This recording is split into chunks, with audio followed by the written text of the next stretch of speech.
Let's see how to set password in Chrome on laptop. Open your Chrome browser.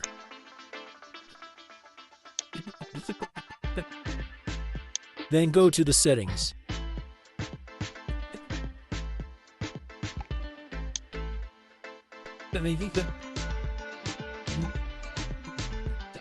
Then go to the extension.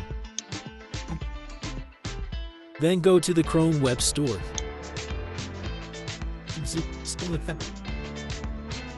Now search for a Chrome lock.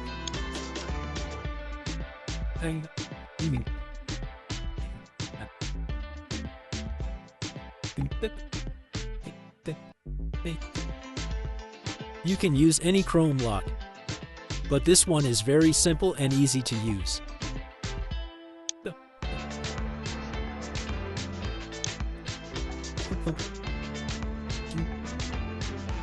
Now you can set your password.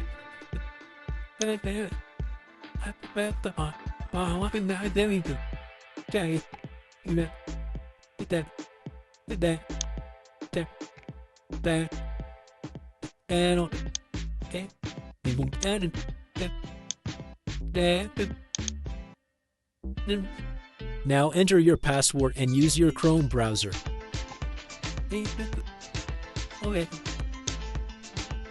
Okay.